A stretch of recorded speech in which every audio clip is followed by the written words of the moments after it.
These flat fittings that come in the kit go in tight, and with the wrench, you'll want to warm them in. The thread's almost completely gone. You'll notice that I've got them wrapped with Teflon tape. This is a good way to go, or a sealer of similar type of work.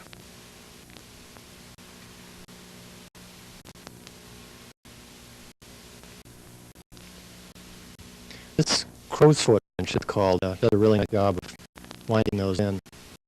You could do it with an open-end wrench, it's going to be a lot more difficult. Here's the hose clamps installed on the fit with the oil cooler hoses. You notice it's tucked behind the dipstick tube.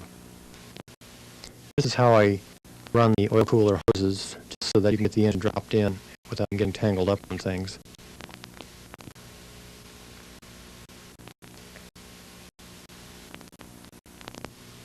This is the throttle valve cable, which you'll probably have to buy and install. The bracket you see there comes with the Ford motor, and I'm just showing you now how that cable snaps into the bracket. Just goes through little tags and turns and locks in. On the end, there's an adjustment block. Now this controls the quality of your shifts. And you notice you push the little white pin out from the bottom up. That releases the sliding block. You just slide that pin up into the grommet on the throttle arm right there, and rather forcefully push up in. And as it goes into the grommet, it'll lock that little white pin in place. And now it's locked to the toothed cable. Here's a close-up of what I just did. This is the adjustment block. You push the white pin up from the bottom. That releases the sliding block.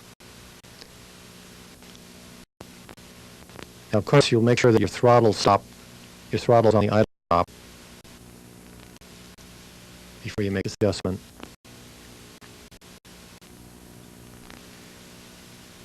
Later on, when the car's on the road, you may want to fine-tune this by a few teeth in either direction, just to fine-tune the shift point.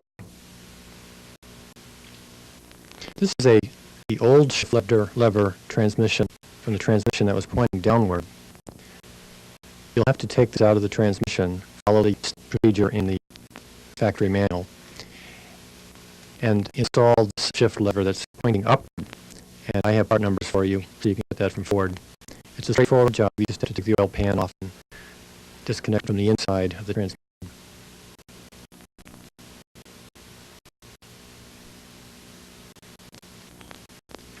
This is the extension piece that comes in the kit that gives you the correct leverage ratios. Cinch that up tight. Here you can see it all installed now. Now when you take the pan off, replace that arm I was mentioning, you'll find a little plastic plug like this in the pan. Don't be alarmed by this. This is Ford's way of manufacturing the transmission, and it's actually just a leftover, just toss out. This is the other end of your throttle valve cable and the bracket that bolts onto the transmission to hold it. And this arm is the arm that the throttle valve cable attaches to. Now, There's one little problem you'll have to solve here. The two arms will rub against each other a little bit. So there's a quick, dirty way to solve this problem. You have to actually bend the throttle valve, the throttle cable arm, outward a little bit, away from the shifter arm, to eliminate that binding. Just grab a nice wrench or a pair of vice grips. Very carefully bend it outward like this. Just enough till it will clear the other lever. I've done this on all cars without any problems. Let's get to a close from a different angle, and you'll see how the outer lever has been bent outward, probably about 1/4 of an inch or so. So to clear the hold-down screw there on the other lever. See that clearance existing now.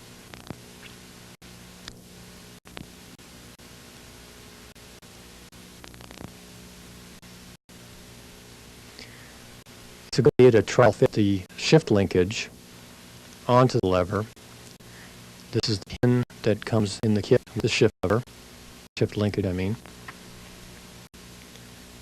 And the little clip that slides on to the pin itself.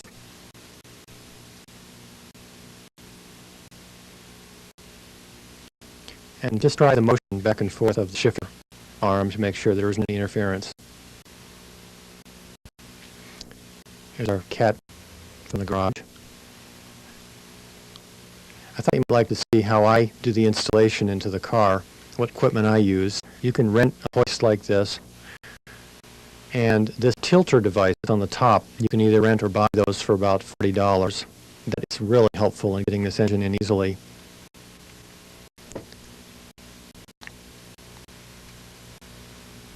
Here's the tilter in action. It's just makes life so much easier for changing the center of gravity on your lift.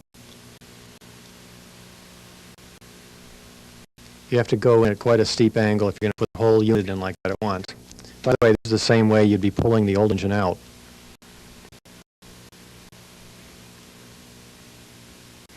You can leave the air conditioner condenser in place. Of course, the radiator has to be removed. Now the tilter is leveling out the whole powertrain from up above.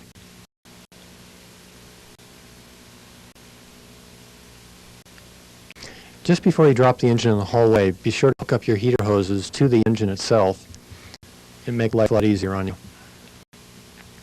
Now drop it in, and the oil pan will hang out on the cross member a little bit. You have to kind of jiggle it like this, and then it'll drop in. There we go. This tied back. This is the forward wiring harness I'm pointing at, and it runs through the fender power the same way, fish through. Here's how I've tied back the vacuum tree and the map sensor. Just cheap little screws right into the firewall. You can use the click bonds for that too. Here you can see the forward coil and the forward solenoid mounted to the left fender tower. And all these screws that come in the kit can go through pre-punched holes that are already in the metal. This is the Ford's grounding plug that you can see I've got screwed down under one of the screws. That's the grounding plug. That's your battery cable right there. It's going to go to the positive side of the battery.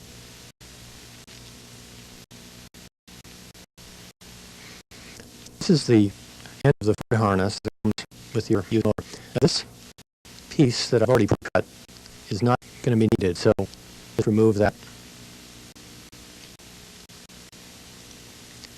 Now if you study this, there's just a few connections here that have to be made. This is the Ford's coil connection. Just plug that in.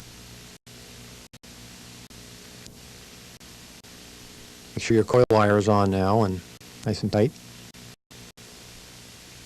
This is the grounding wire plug.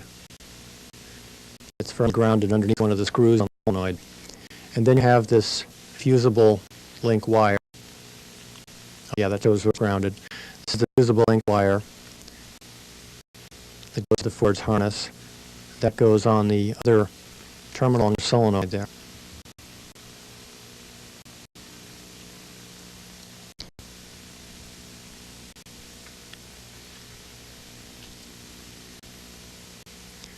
Now let's pull out the end of the wiring harness that came in the kit we fished through earlier.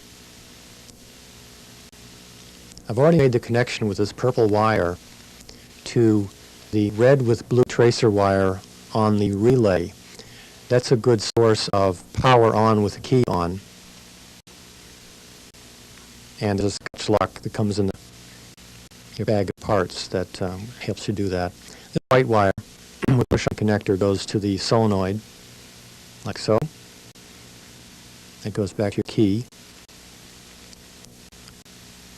These two eyelets, which are both fusible links in there, also go onto that terminal on the solenoid.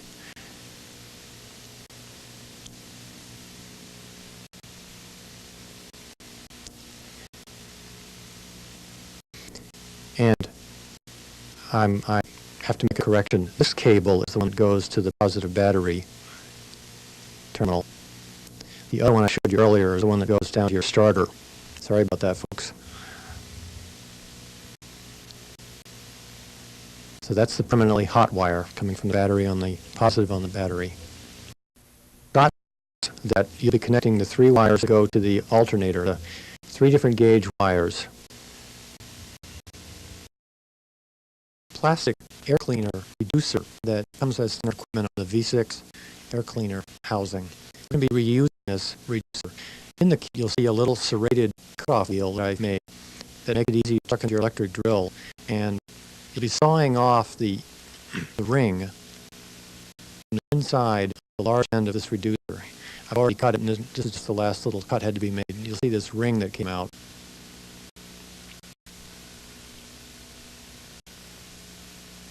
That large end is going to fit onto your mass airflow sensor, by the way. Now, the small end of the reducer, as you can see, I've already made a cut through with a hacksaw. And you're going to cut right up to the end of those slots.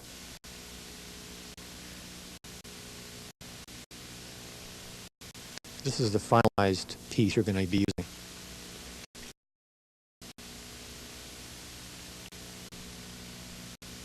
You might want to take some of that melted plastic and so forth out of there, clean it up a little.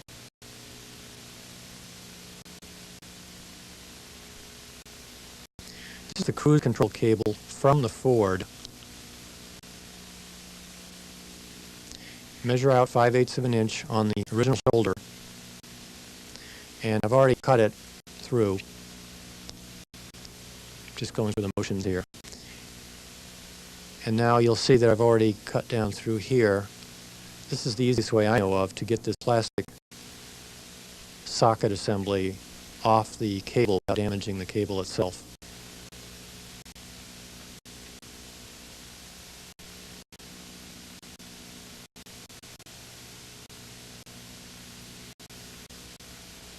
Now you notice this little, back to the trunk now. This is where I like to mount the inertia switch, which what it does is it senses the impact of a crash in the rear end of your car, like the camera will do to simulate it. And that trips off the fuel, then you just reset pushing a little white button down. That's on the right side of the trunk right now, against the side of the frame rail. Provide mounts for the electric fan. It's an old Sierra electric fan that we use. There's 2 different ways we do this. If this was a V6 radiator, and you had to take it into the radiator shop and have it cleaned up and have the top neck removed and have the J-bend put on, then you might as well have the radiator repair shop solder on this washer with the standoff bolt. It'll become one of the mounts. As you can see, the tank has to be cleaned up really good for that. We've got right here. If this was the V6 radiator, you'll find that the lower neck is pointing upward at an angle. So while in the radiator shop, they'll have to desolder that and turn around 180 so that it's pointing downward, resolder it, and that'll give you the clearance you need for the lower radiator hose.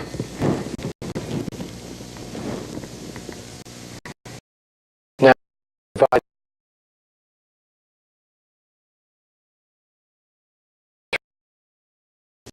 that's on the ends. Looking at the diesel radiator, but this would be the the top and the bottom, you'll see that there's this frame, and you see where it stops off right here. This is the point we're going to put one of the solid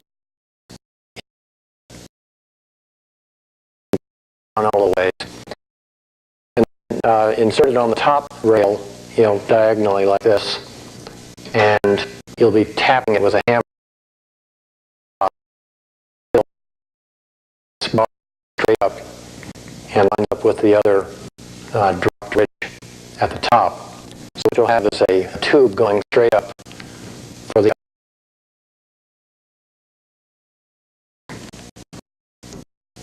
shot, the tube fully in place now.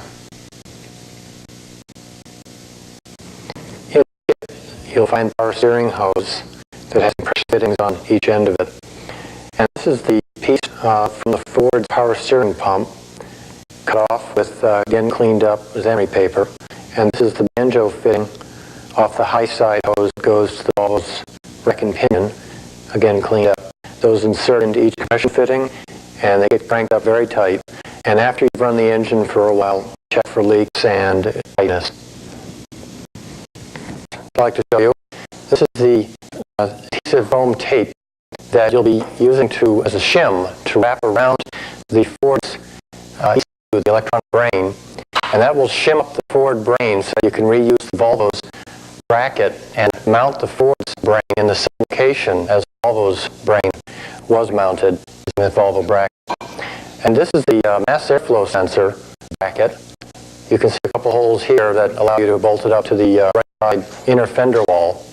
And you can see that these three mounting screws up here, these are the ones left over from the original mass airflow sensor. They're just the right length, so just tighten them down until they bottom out in a threaded hole on the mass airflow sensor. They'll just give you the right amount of compression on those rubber mounts.